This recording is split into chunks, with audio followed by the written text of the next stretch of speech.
L'espace est immense et rempli de merveilles. Parmi ces objets les plus fascinants, on trouve les trous noirs. Ce sont des régions de l'espace-temps où la gravité est incroyablement forte.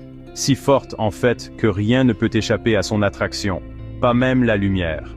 Cette gravité extrême est le résultat d'une quantité massive de matière comprimée dans un espace minuscule. Imaginez toute la masse de notre Soleil comprimée dans une zone de la taille d'une petite ville. C'est le genre de densité dont on parle. Ce point de densité immense est appelé une singularité. C'est le cœur d'un trou noir, un endroit où les lois de la physique, telles que nous les comprenons, s'effondrent. Les trous noirs ne sont pas comme des aspirateurs cosmiques, cependant. Ils n'aspirent pas tout ce qui les entoure. Seules les choses qui franchissent une certaine limite, appelée l'horizon des événements, sont condamnées à tomber dans la singularité. Les trous noirs existent en différentes tailles. Les astronomes les classent en 3 types principaux: stellaires, intermédiaires et supermassifs. Les trous noirs stellaires sont le type le plus courant. Ils se forment lorsqu'une étoile massive s'effondre à la fin de sa vie. Ces trous noirs sont généralement quelquefois plus massifs que notre Soleil. Les trous noirs supermassifs sont les véritables géants de l'univers. Ils peuvent être des millions, voire des milliards de fois plus massifs que notre Soleil.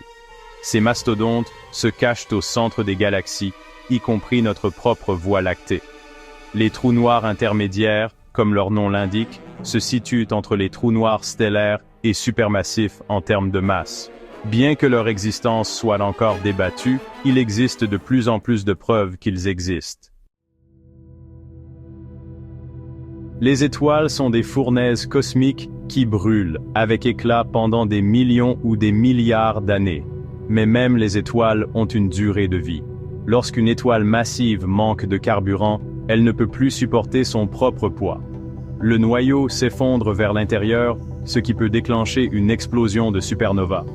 Si le noyau restant est suffisamment massif, environ 3 fois la masse de notre Soleil, la gravité l'écrasera davantage, créant un trou noir. Imaginez une étoile plus massive que notre Soleil s'effondrant sur elle-même.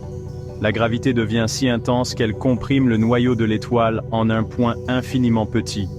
Ce point est la singularité, et il est entouré par l'horizon des événements, le point de non-retour.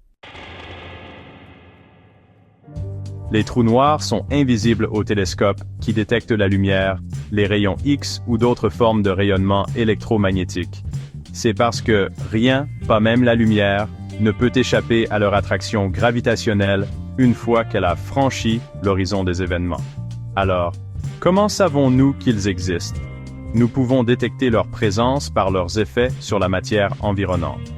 Par exemple, lorsqu'un trou noir attire du gaz et de la poussière d'une étoile proche, la matière forme un disque tourbillonnant autour du trou noir. Ce disque se réchauffe et émet des rayons X intenses que nous pouvons détecter depuis la Terre. Une autre façon de voir les trous noirs est d'observer leurs effets gravitationnels sur les étoiles proches. Les astronomes ont observé des étoiles en orbite autour d'objets invisibles au centre des galaxies.